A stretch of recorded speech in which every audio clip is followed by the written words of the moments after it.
Hey guys, welcome to the daily, well not the daily stream, this is the Dev Diary stream, so I just kind of go through and round up everything that's gone on during the week. All the updates, kind of what I've been working on, any problems I came across and how I came up with the solutions for them. So okay, so let's get cracking. So, as you can see, there's a couple of new materials in here. It's still relatively new from the last update, but we've done some work on the island around here. We have our village, our fishing community on this side, and on the other side down there we have our more farming community down this end, which still needs a bit of work. Both villages need a bit of work, but that one more so than this one up here. But what I've been doing lately is I've been working on these cliff sections. So the geometry that I had before was quite larger, so you can see that I've shrunk the size to gain some textile density back, and I also created my own LODs for these sections rather than just have auto-generated ones like you see in prior streams. Now just as regards these materials first, the texture samples that are applied both here, and if we zoom over here, the ones that are applied here. Now you can see that the scaling on some of the textures is off. But just to give a shout out to Seb VHE, I don't know if it's a he or a she or a group, but it's their photogrammetry rock texture set. And that was €32.43 on the store. I'll just bring up the store page so you can have a quick look at it. So here we are in the store.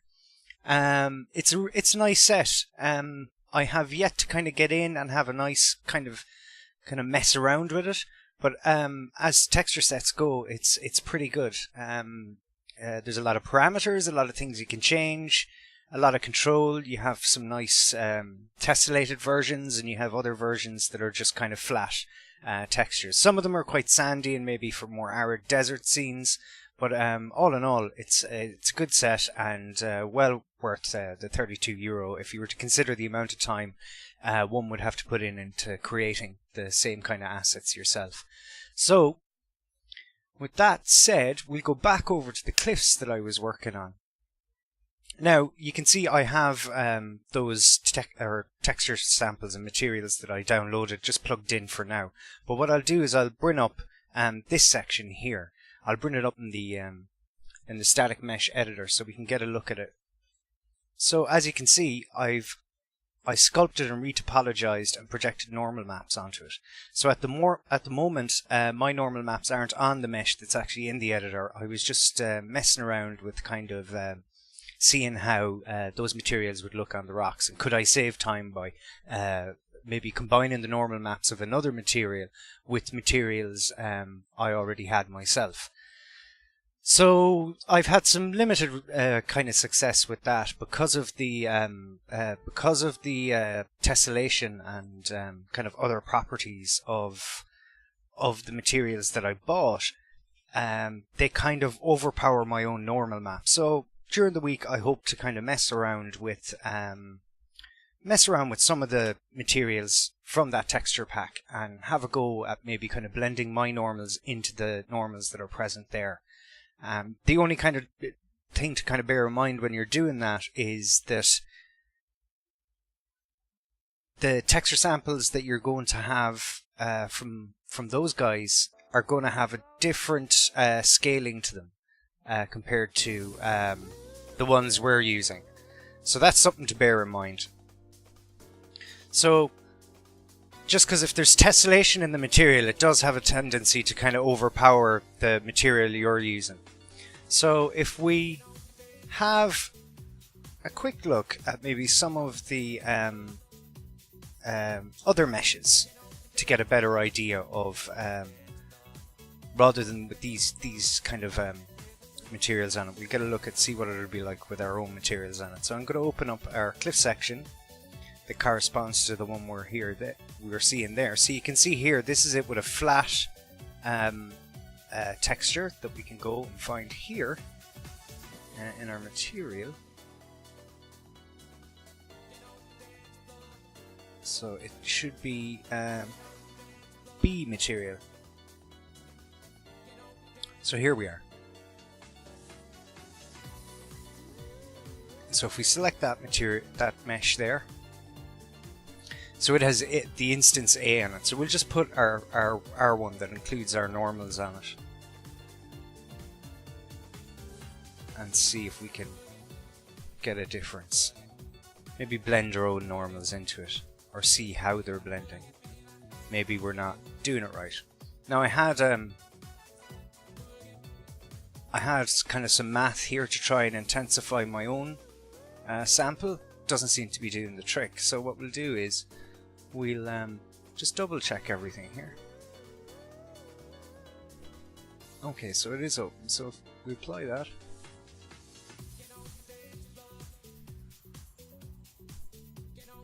okay, so we may have to find the parameter for that in here and drive it from there, but that's something we'll be doing during the week. For now, I'll just go through some of the other stuff. So with this kind of test of the pipeline, I started with creating tessellation meshes for these sections. Then I brought them into my sculpting package, and I sculpted some of the detail geometry of the cliff. So what we'll do here, actually, just for now, is I'm gonna, just so you can see that detail, is I'm going to break a lot of these links and just plug in our standard normal map and maybe a diffuse. If there's any constants plugged in, I'll leave them plugged in. So we'll take out all that. Okay, so there's no constants there, so we'll need two. We'll need two constant ones, a 0 and a 0.988 for roughness. Metallic is 0. Then we want a constant 3, so we can get a grey. So that should be our 128 grey, or 127, depending on the midpoint here in Unreal. Okay, so we'll hit save on that.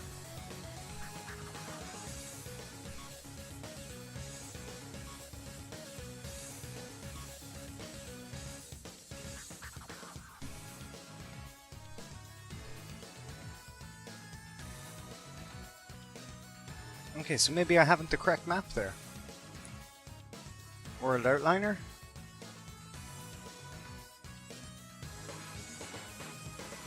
Okay, so it's this section. Okay, so that's why. That's fine. You can just plug that in.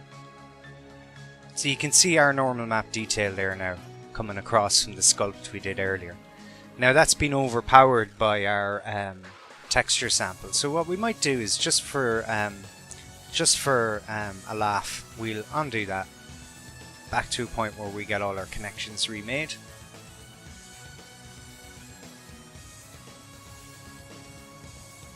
Okay, so now it should be combining those two.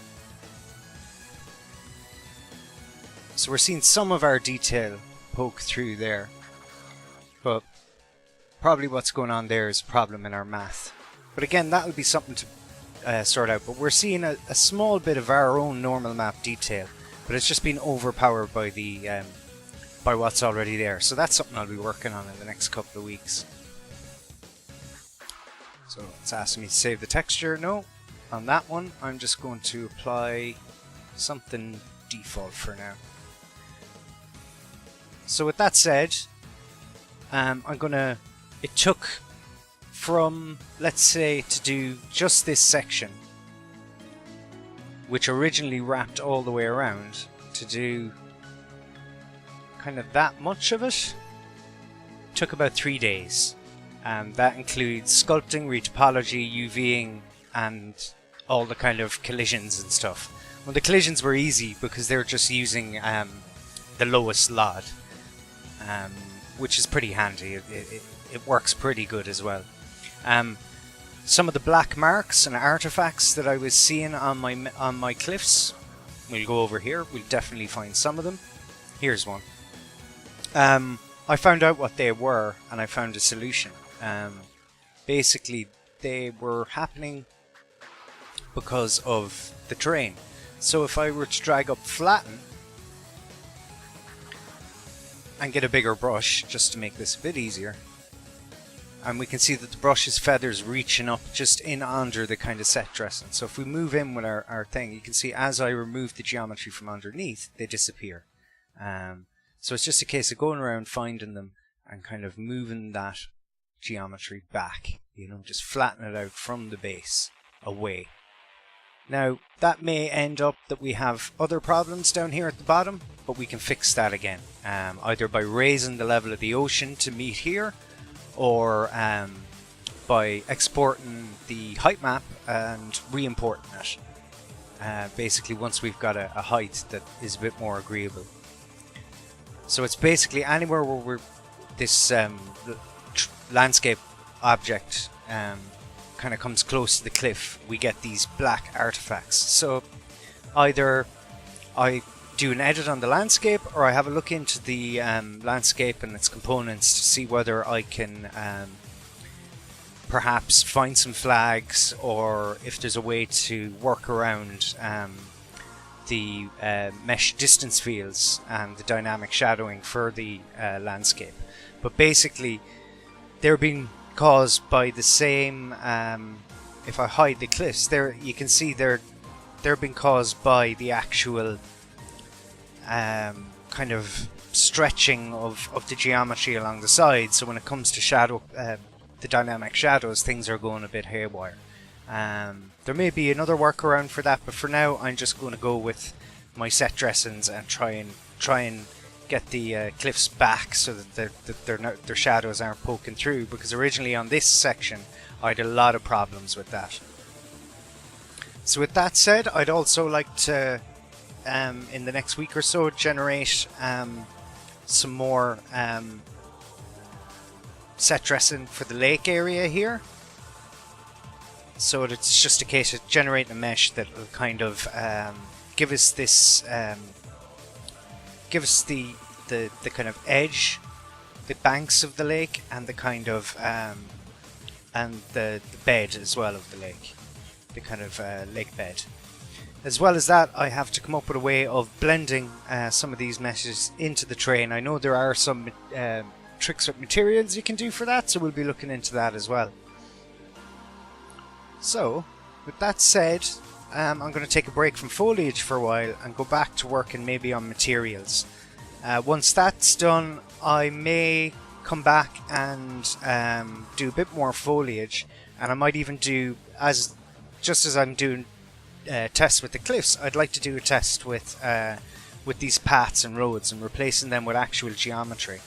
I might be able to do it up in areas like the forest. I might have to leave what's there, but definitely in the rest of the map I'd like to save a layer per component and get that layer back so that I can do more than one type of grass, because at the moment it looks a bit it still looks a bit like a golf course, and although I'm not really worried about that in the long run, it is kind of bugging me. And for the demo, and especially if there's other artists or designers coming on board later on in the project, I'd like them to have a better idea of what the visuals of the game, or finished visuals, are going to be like, so that we're all kind of working towards the same kind of fidelity and kind of color palette.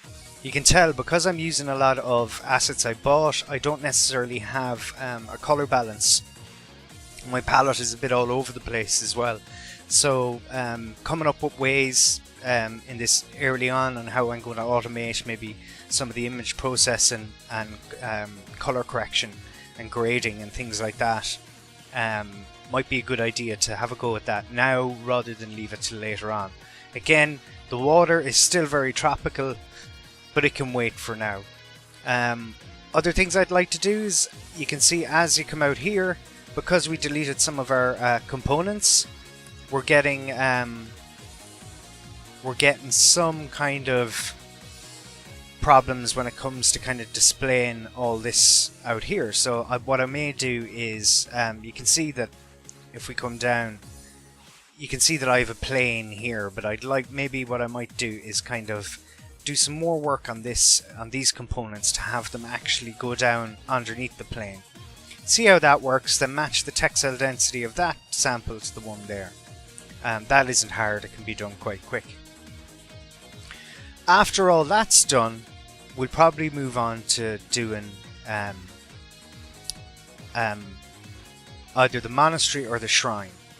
There's probably just over a week's work in what we've set out to do in the next week before next week, and I'd like to move on to do more kind of a monastery area down this end of the island. Now, whether I do it all the way down here, I don't know, but I definitely will be kind of coming back to some of this terrain. That's why it's kind of a bit all over the place there at the moment, is because I will be kind of editing that further and maybe having a bit more of a gradual slope down this area, more akin to what's going on at the other side of the island over here, where you can see the slope is a lot more gentle than what happens back there. Once that's done, we should be in a position where we can start to think about maybe optimization and breaking things further down into levels, which will queue us up nicely to get our walkway created along the cliff here down to the cave. At the moment, because there's vertex displacement on some of these materials, you'll notice that I'm starting to get gaps. So either I'll edit the materials, or I'll create further set dressings to kind of cover up those mistakes. Again, I don't like doing too much of that. I'd rather fix things than cover it up. It's not always possible. Sometimes you just gotta go ahead and create an asset, some rocks, and just kind of put it over it just to cover up gaps like that. So you can see there, we're poking in underneath. We don't have much space to play underneath here, so we'll see how we get on. If it's a case that I can't stream in, what I'll do is I'll just have it go to a different level. There may be other caves and kind of underground crypts and stuff in other parts of the game, and it'll kind of dictate what we do there too. So our mission in the next week is to address some of the materials, sort out some of the texture samples and the blending of our normal maps with the normal maps, the kind of major details on our normal maps with the normal maps that we've downloaded as part of different kind of texture sets we'll be using and material sets. purchased from the marketplace, and also kind of fixing up some of the artifacts that are kind of being caused by geometry on the edges of the cliffs on the landscape and its components sitting too close to our set dressings and giving us those black artifacts. That's kind of a brainless thing. It might take a day or two to do them all, and I'll probably kind of do them as I'm replacing each section of geometry. I'd like to load, just as I broke this section up, I'd like to break these sections up too. As you can see, they're quite large. I think that's a good size. So if I kind of try and break them up into the same sections, just as that one broke up into 5 different sections, this would probably break up into 4 or 5 as well. So from there over was a component called A001. So you can see there in my outliner, it's A01 to A05 now. So I'd like to do the same there. It'll also give me a chance to address the LODs, because the LODs you're going to create yourself will be more efficient most of the time than what SimpleGone is going to be able to do with the auto LOD function. So with that said, just a bit of housekeeping so to kind of finish things off for this week. Next weekend, the Friday 15th, 16th and 17th, I'll be going to Galway for the Galway Games Jam, and I'll be going down on the Friday and back on the Monday. So next week we'll be doing the development diary on Thursday. I'll take some footage with my phone if I see anything interesting, if there's anything cool, and I may post a little video if there's anything kind of that sparks my interest here on Twitch and on YouTube for you guys to check out. But just to know that the next development diary won't be on the Friday, it'll be on the Thursday. And hopefully by then I'll have sorted out a lot of the problems that we were having with the artifacts, and I'll have addressed some of the materials. But as you can see, the materials themselves are pretty good. Some of the tessellation is causing issues when it comes to overpowering my normal maps. I'm sure there's a solution for that, I just haven't found it yet. I'll keep digging and we should be able to sort it out, even if it's a case that I have to rethink my approach to these set dressings. Then I'll do that. You know, I'm not going to be precious about anything. I'm going to go with whatever solution is best, even if it means that, you know, I essentially, you know, the retopology work and the sculpting work may have been for naught. It still doesn't really matter. It's all a learning process at the end of the day, and nothing ventured, nothing gained, kind of that way. If it is a case that I rely more on the materials than on kind of generating my own normals and kind of texture samples, then that's fine. So hopefully in the next daily stream on Monday, I'll be showing some of kind of the workflow here in Unreal of how I'm going to go about blending some of the normal maps here with my own materials, by incorporating both my texture samples and some of the texture samples that came with this. So as you can see, I'll just open up that. So that's what I'll be working on. You can see that I've literally taken the graph of the kind of materials that came with the texture pack and pasted it into my graph and just kind of plugged things in roughly. So I'll be kind of deleting all this and going from scratch myself. So yeah, thanks for tuning in, guys. So that was Development Diary, episode 4 I think we're on now, which is pretty good. It's nice to kind of see the difference. Even if only for myself, these videos are kind of great for posterity to kind of track how the project is going week to week, setting targets. It also gives people a chance, other people who may be working on the project in the future, a chance to kind of tune in and have a look and see how things are going. So yeah, if you have any questions or if you need any help with Unreal in the future, don't hesitate to contact me. Drop me a message in chat if I'm here on the streams. You can get in contact with me via YouTube or on my website. Thanks for tuning in, and hopefully the next time we'll have made some ground on some of the stuff we talked about today. Take care, guys.